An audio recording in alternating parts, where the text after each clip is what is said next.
Dear students, good afternoon. आप सबों का हार्दिक स्वागत, हार्दिक अभिनंदन है। मैं गिरीश कुमार। अभी हमने रेट मेजर का जो टॉपिक्स है वो कंप्लीट कराया है। इसके बाद जो एप्लीकेशन ऑफ डेरिवेटिव्स में आपका टॉपिक्स है वो है इंक्रीजिंग एंड डिक्रीजिंग फंक्शंस। बहुत ही इंपॉर्टेंट चैप्टर है और ये बहुत कंसेप्चुअल भी है। एक बार अच्छे से अगर दिमाग में आप ले लोगे तो फिर जिंदगी भर पढ़ने की आवश्यकता नहीं होगी, ऐसा मुझे लगता है। तो हम जल्दी से शुरू करते हैं। एक बार फिर से स्वागत है। आप देखिए, एक फंक्शन से हम आपको समझाने का कोशिश करेंगे, आप अच्छे से समझने का कोशिश करना। सपोज करिए कि y बराबर एफ एक्स और एफ एक्स बराबर एक्स स्क्वायर जो है, जहां x कोई भी रियल नंबर हो सकता है, x is the member of real number, be a function. मतलब y बराबर एफ एक्स कोई फंक्शन है defined as F X equal to X square. हमने एक ऐसा फंक्शन को डिफाइन किया, मान लिया। अब आप देखो, जैसे हम लोग ग्राफ खींचते थे ना 10th क्लास में, वैसे ही हम ले रहे हैं। यहां लिखे हैं वैल्यूज लेफ्ट टू ऑरिजिन। आप ये फिगर में एक्स एक्सिस वाई एक्सिस को देख रहे होंगे, एक्स एक्सिस वाई एक्सिस, ये ऑरिजिन है। ऑरिजिन से लेफ्ट साइड का जो वैल्यूज है, तो दोस्तों हम 2-3 वैल्यू ले रहे हैं, बहुत सारा आप ले सकते हो। हम लिए लेफ्ट साइड का जो वैल्यू है -1, -2, -3, 0, 0, -1, -2, -3। अब आप देखो, हमारा फंक्शन है F X equal to X square. तो दोस्तों देखो, अगर हम यहां -3 पुट करेंगे तो -3 का स्क्वायर करेंगे तो कितना आएगा जी? 9 आएगा, पॉजिटिव हो जाएगा। चलिए, सिमिलरली -2 का यहां पुट करेंगे तो -2 का स्क्वायर हो जाएगा। तो -2 का स्क्वायर कितना हो जाएगा? -1 का स्क्वायर यहां पुट करेंगे 1, 0 पुट करेंगे, कहीं किसी को परेशानी नहीं है।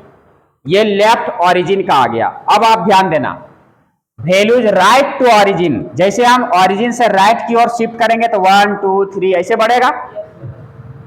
जब 0 पुट करेंगे तो यहां भी 0, 1 तो 1 का स्क्वायर, 2 का स्क्वायर, 3 का स्क्वायर, इसी टाइप में आएगा ना।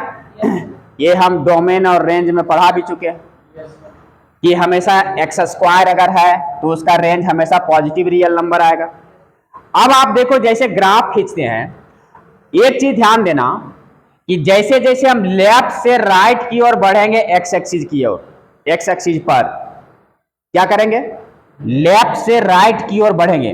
तो ये वैल्यू क्या है? इसका वैल्यू का जो ये सब वैल्यूज हैं, इसका मान जो है क्या होगा? बढ़ता जाएगा। हाँ, जैसे -3, -2, -1, तो -3 से बड़ा कौन है? -2 से बड़ा कौन है? -1 से बड़ा, 0 से बड़ा। मतलब जैसे जैसे हम राइट साइड बढ़ेंगे, वैल्यूज मेरा इंक्रीज करता जाएगा, और जैसे एक्स एक्सिस पर हम लेफ्ट की ओर बढ़ेंगे तो वैल्यू क्या होगा? डिक्रीज करता जाएगा। यहां तक कंफर्म? अब आप देखो, हम जैसे प्लॉट करते थे 10th क्लास में ग्राफ की वैल्यू जो रखते जाएंगे, यहां सपोज करो कि यहां ऑरिजिन है, यहां पर 1 है, इधर 2 है, 3 है, यहाँ 4 है, 5 है, 6 है, 7 है, 8 है, यहाँ 9 है, इस टाइप से और आगे जाएगा। अब आप देखो, -3 जब यहां लिए थे तो ये 9 आया था, मतलब इनपुट जब हम -3 कर रहे हैं, ये दिस इज इनपुट, और ये क्या है? आउटपुट है ना। तो इनपुट हम -3, आउटपुट y एक्सिस को y आउटपुट कहते हैं, ये आउटपुट। तो ये इसका इंटरसेक्शन पॉइंट कहां मिलेगा? थोड़ा सा देखना, जहां 9 पर आएगा, यहां पर ये पॉइंट यहां मिल गया। जब हम -2 पुट किए तो ये 4 पर आया, और आप पॉइंट पॉइंट में वैल्यू ले लेना। तो इस टाइप से हम एक एग्जैक्ट वैल्यू लिए, -1 तो 1 आया, यहां 0 तो 0 आया। ये अगर हम पॉइंट में लेंगे, छोटा वैल्यू लेंगे, तो ये इस टाइप से ये ग्राफ इस टाइप से मिलेगा, ऐसे भी इस टाइप से आएगा। 1 को लेंगे तो 1, 2 लेंगे तो 4, यहां देखो तो ये 4 पर इंटरसेक्शन पॉइंट यहां पर आएगा। 3 लेंगे तो ये इंटरसेक्शन पॉइंट कहां जाएगा? 9 पर जाएगा। तो ये इसका अगर हम ऐसे करके ग्राफ लेंगे, ऐसे करके तो इस टाइप से जाएगा ना। तो ऐसे भी हम देख रहे हैं कि ये एक्स स्क्वायर एक क्या? पाराबोला। पाराबोला का कंस्ट्रक्शन बनता है। तो चलो एक फिगर इस टाइप से बन गया। अब आप देखना कि जब यहां -3 लिए थे तो ये -2 -1 सबसे वैल्यू क्या था, कम था, लेकिन इसका हाइट जो है सो वाई एक्सिस पर सबसे ज्यादा था। -2 लिए थे, इसका हाइट उससे कम हो गया, -1 लिए तो और कम हो गया 0 पर। अब यहां पर देखना 1 लिए इसका हाइट इतना, 2 लिए इसका हाइट इतना, 3 लिए इसका हाइट इतना। यहां से क्या मीनिंग निकल के आया, पहले यहां देखना कि जब हम इनपुट किए कम आउटपुट ज्यादा आया। इनपुट जैसे जैसे बढ़ते गए यहां तक लेफ्ट साइड में, बात में आ रही है, तो इनपुट अगर जो है इनपुट हमारा क्या कर रहा है, इंक्रीज कर रहा है,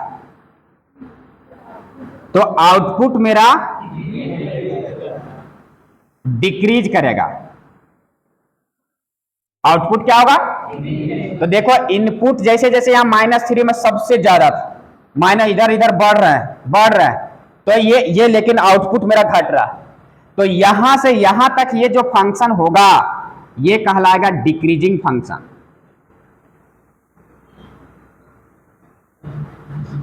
डिक्रीजिंग फंक्शन, बात में आ रही है। लेकिन आप इस साइड देखो कि इस साइड में जो है अगर इनपुट हम इंक्रीज किए, आउटपुट क्या हो गया, इंक्रीज कर गया, इंक्रीज कर गया। तो आउटपुट तो ये वाला जो फंक्शन होगा इधर क्या कहलाएगा, इंक्रीजिंग फंक्शन। तो अब यहां से यही इंक्रीजिंग एंड डिक्रीजिंग फंक्शन जो है कि जहां पर इनपुट हम डालते जाएं बढ़ाते जाएं लेकिन आउटपुट घटते जाएगा तो टोटल डिक्रीजिंग में चला जाएगा। स्वाभाविक सी बात है, अगर हम शेयर मार्केट में पैसा खूब लगा रहे हैं लेकिन शेयर मार्केट डाउन चलते चला जा रहा है, घटते जा रहा है ना, तो हमारा आउटपुट क्या होगा, कम हो जाएगा। तो इसका मतलब होगा कि डिक्रीजिंग ऑर्डर में जा रहे हैं हम।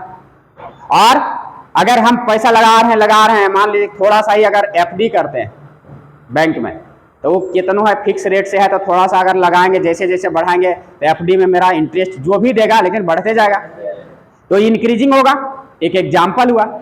तो यहां से ये डिक्रीजिंग फंक्शन और इंक्रीजिंग फंक्शन का ये कंसेप्ट यहां क्लियर हुआ होगा कि अगर इनपुट हम बढ़ाएंगे आउटपुट घटेगा, then function will be decreasing. Input बढ़ाएंगे आउटपुट भी अगर बढ़ेगा, फंक्शन विल बी इंक्रीजिंग। यहां तक कोई परेशानी, ये फिगर से थोड़ा स्पष्ट हुआ। ये देखो, अब जो अभी हम ग्राफ बना के समझाए उसको हम मैथमेटिकली कैसे रिप्रेजेंट करेंगे, ये देखना। फॉर इंक्रीजिंग फंक्शन, कोई भी इंटरवल रियल नंबर में दिया रहेगा, तो ये इंक्रीजिंग फंक्शन कब कहलाएगा, अगर x1 छोटा है x2 से, मतलब x1 x2 जैसे जैसे हम इनपुट, ये x एक्सिस क्या बतलाएगा जी, x एक्सिस में ये x1 है, ये x2 है, जैसे जैसे इधर राइट साइड में बढ़ेंगे इसका वैल्यू क्या होगा, बढ़ेगा, इंक्रीज होगा, इंक्रीज करेगा जैसे जैसे राइट साइड में। तो x1 यहां पर जैसे x1 जो है x एक्सिस पर, x2 राइट साइड में है, तो x1 छोटा है x2 से। लेकिन यहां देखो इसका fx1 मतलब जो इनपुट करेंगे तो y एक्सिस पर जो वैल्यू मिलेगा, y एक्सिस पर ये आउटपुट देगा। तो आउटपुट अगर ये देखो इनपुट छोटा है तो x1 के पुट करने से fx1 जो आ रहा है fx2 से छोटा आ रहा है या बराबर आ रहा है, बात में आ रही है। तो अगर इनपुट कम है आउटपुट भी कम रहेगा, सेम सिचुएशन में चलेगा, चलेगा ना, डायरेक्ट वेरिएशन में चलेगा, तो इसको कहेंगे इंक्रीजिंग फंक्शन। अभी देख लिए उधर कि इनपुट जैसे जैसे बढ़ रहा था आउटपुट बढ़ रहा था। अभी राइट साइड का सिचुएशन में देखे ना, ये पैराबोला में ये वाला पार्ट कि इधर जैसे जैसे वैल्यू पुट कर रहे थे यहां से ये बढ़ते जा रहा था, जैसे हम राइट साइड में जाएंगे इसका वैल्यू क्या होगा, तो ये इंक्रीजिंग था, तो इनपुट बढ़ा रहे थे आउटपुट भी बढ़ रहा था। देखो मुंह जिधर फाड़े हुए रहता है वो बड़ा होता है, पता है ना? हाँ, ये जान लेना। तो f(x2) की ओर ये मुंह फाड़े हुए है, तो यहां पर देखना कि जैसे x2 बड़ा है f(x2) बड़ा हो गया। तो जैसे जैसे x एक्सिस की ओर हम राइट साइड बढ़ेंगे आउटपुट भी बढ़ते जा रहा, तो इंक्रीजिंग फंक्शन है। अब एक चीज यहां लिखे हैं स्ट्रिक्टली इंक्रीजिंग फंक्शन। तो यहां पर देखो स्ट्रिक्टली इंक्रीजिंग का क्या मीनिंग है, अभी हम ग्राफ से बताएंगे, समझाएंगे, वो क्लियर हो जाएगा। अभी सिर्फ जानो कि अगर इनपुट बढ़ा रहे हैं तो आउटपुट भी बढ़ेगा ही है, खाली यहाँ इक्वालिटी का साइन यहां नहीं आएगा। तो जहां इक्वालिटी का साइन नहीं आएगा मतलब वो कांस्टेंट लेवल में कभी नहीं जाएगा, है ना? तो वहां अभी ग्राफ से इसको समझाएंगे, तो उसको बोलेंगे स्ट्रिक्टली इंक्रीजिंग। जहां इक्वल टू का यहां साइन आएगा तो वहां सिर्फ इंक्रीजिंग, और स्ट्रिक्टली इंक्रीजिंग मतलब यहां इक्वल टू का साइन नहीं आएगा, बाकी सब वही है। अब यहां पर देखना डिक्रीजिंग, तो यहां पर देखना दोस्तों ये इधर वाला ग्राफ कि जैसे जैसे यहां पर ये वाला पार्ट था -1 -2, तो ये जैसे जैसे हम राइट साइड जा रहे थे लेकिन ये वैल्यू क्या हो रहा था, घट रहा था। मतलब इनपुट हम बढ़ा रहे थे, आउटपुट घट रहा था। तो देखो x1 is less than x2, अगर यहां x1 है, इधर x1 और इधर x2, तो x1 छोटा है x2 से जैसे जैसे राइट साइड जाएंगे, लेकिन आउटपुट अब देखो यहां उल्टा हो गया कि अब x1 पर जो वैल्यू था ये हाइट ये बड़ा था, जबकि x2 पर जो था वो छोटा था। तो fx1 जो है ये fx1, ये fx2 और ये x1 x2। तो x1 x2 जो है, x1 छोटा है x2 से, लेकिन fx1 जो है सो बड़ा हो गया, देख रहा है ना, ये उल्टा काम हो रहा है। तो यहां पर दिख रहा ये कैसा होगा, डिक्रीजिंग में जाएगा। क्लियर हो गया? तो इनपुट अगर बढ़ा रहे हैं आउटपुट मेरा क्या हो रहा, घट रहा हो रहा है ना, ग्राफ से स्पष्ट है ना? तो हम इसको मैथमेटिकली सिर्फ दिखा रहे हैं, फिगर से दिखा रहे हैं और मैथमेटिकली इसको रिप्रेजेंट कर रहे हैं। तो इनपुट हम बढ़ा रहे हैं, आउटपुट मेरा घट रहा है, इसलिए फंक्शन कैसा फंक्शन कहलाएगा, डिक्रीजिंग फंक्शन। और सिर्फ अगर यहां से इक्वल टू का साइन हट जाए तो ये क्या कहलाएगा, स्ट्रिक्टली डिक्रीजिंग फंक्शन। यहां तक बातें स्पष्ट हो गई? क्लियर? ये देखो ये ग्राफिकल वे से अभी जो हम strictly increasing, decreasing, strictly decreasing ये सब की जो बातें बता रहे थे, इसको यहां समझने की आवश्यकता है कि देखो दोस्तों, ये यहां से शुरू किया, चलना चल रहा है, लेकिन कुछ देर तक ये स्टेबल हो गया, घट नहीं रहा है लेकिन स्थिर हो गया, फिर आगे बढ़ना शुरू किया। तो ये ऐसा फंक्शन को हम इंक्रीजिंग फंक्शन बोल सकते हैं, ठीक है? और ये यहां पर है स्ट्रिक्टली इंक्रीजिंग, मतलब देखो कहीं भी स्टेबल नहीं है, लगातार ये बढ़ रहा है तो बढ़ ही रहा है, बढ़ना है तो एकदम कंटिन्यूअस क्या करना है, बढ़ते रहना। तो ये स्ट्रिक्टली इंक्रीजिंग मतलब एकदम इंक्रीज करना, हमेशा इंक्रीज, कहीं भी अस्थिर नहीं होना। तो ये हुआ strictly increasing. Clear? Equal to का साइन क्या होगा, हट जाएगा। यहां तक बातें स्पष्ट? सिमिलरली देखो डिक्रीजिंग का, एक घट रहा है, कुछ देर तक ये अस्थिर हो गया, फिर घटना शुरू किया, लेकिन अस्थिर के बाद वो घटना ही शुरू किया, बढ़ा नहीं, इसलिए डिक्रीजिंग हो गया। यहां कंटिन्यूअस ये घट रहा है, तो ये स्ट्रिक्टली डिक्रीजिंग में आ गया। यहां तक क्लियर? यहां इक्वल टू का साइन से नहीं होगा। क्लियर? बस में आ रही है? अगर यहां पर आ जाए इस टाइप का ग्राफ, तो इसमें से कह सकते हैं कि ए और बी अगर कहीं लिमिट है, इंटरवल है, तो कुछ देर तक बढ़ा, फिर घटा, फिर बढ़ा, फिर, तो आप पूछेंगे तुमको कि भैया ए से बी के बीच में क्या हुआ ये, तो कहेगा इसमें सर घटा भी बढ़ा भी, घटा भी बढ़ा भी, है ना? तो एक लाइन में मैथ्स कहता है कि हम इसको डिटेक्ट या स्पष्ट नहीं कर सकते हैं कि इस इंटरवल में घटा क्या हुआ और क्या कब बढ़ा, है ना? तो इसको बोलेंगे नाइदर इंक्रीजिंग नॉट डिक्रीजिंग, मतलब घटेगा भी बढ़ेगा, घटेगा भी बढ़ेगा, है ना? बस में आ रही है? तो ये नाइदर इंक्रीजिंग नॉट डिक्रीजिंग इस टाइप का है। तो इसका मतलब ये समझ में आ गया तुम लोग को कि अगर यहाँ इनपुट ये मैथमेटिकल वे में इसको चेक करना है कि अगर x1 और x2 लेस देन है, तो यहाँ इंप्लाइज करेगा कि fx1 जो होगा less than equal to fx2। ये इंक्रीजिंग फंक्शन का है। स्ट्रिक्टली इंक्रीजिंग में क्या होगा, x1 अगर x2 से छोटा है तो यहां fx1 लेस देन fx2, यहां इक्वल टू का साइन नहीं आएगा। यहां अगर डिक्रीजिंग फंक्शन है तो x1 less than x2, this implies fx1 greater than equal to fx2। बस में आ रही है। और यहां पर होगा कि x1 less than x2, this implies fx1 greater then fx2। ये मैथमेटिकल वे में चेक करने का है। और ये नाइदर इंक्रीजिंग नॉट डिक्रीजिंग का ये है कि उसमें कुछ इंटरवल में जाएगा घटना है और कुछ में बढ़ना है, तो कह देगा पूरे इंटरवल में नाइदर इंक्रीजिंग नॉट डिक्रीजिंग। तो यहां तक की बातें स्पष्ट हो गई। तो दोस्तों अगर ये हमको हमेशा चेक करना पड़े इस टाइप से, तो हम चेक कर सकते हैं इंक्रीजिंग डिक्रीजिंग कि क्या इनपुट है और क्या आउटपुट आ रहा है।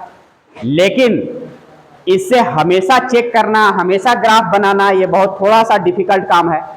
अगर इसको हम डेरिवेटिव का यूज कर लें तो इसका काम बहुत ही आसान हो जाता है। तो अभी तक हमने इसमें डिफरेंशिएशन का यूज नहीं किया, तो अभी हम अब आपको प्रूफ करके दिखाएंगे। लेकिन अब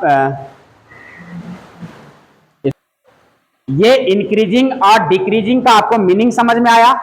अभी नेक्स्ट वीडियो में फिर आप जरूर देखें, उसमें हम बताएंगे कि कैसे हम डेरिवेटिव का यूज करके, उसका थ्योरी हम प्रूफ करेंगे कि कैसे डेरिवेटिव का यूज करके इंक्रीजिंग और डिक्रीजिंग को हम आसानी से उसको हम कह सकते हैं कि कोई फंक्शन इंक्रीजिंग होगा या डिक्रीजिंग होगा, उसका ऑर्डर को हम फाइंड कर सकते हैं, उसके इंटरवल को फाइंड कर सकते हैं।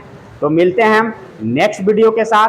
तब तक के लिए आप इस इंक्रीजिंग और डिक्रीजिंग का मीनिंग समझें कि what is increasing function and decreasing function, और इसको हम डेरिवेटिव वे में अगले सेशन में आपको अगले वीडियो में हम लेकर के आ रहे हैं। तब तक आप पेशेंस रखें और पढ़ें और आगे बढ़ें। अगर वीडियो पसंद आए लाइक शेयर एंड सब्सक्राइब जरूर करें। बहुत बहुत धन्यवाद। जय हिंद, जय भारत।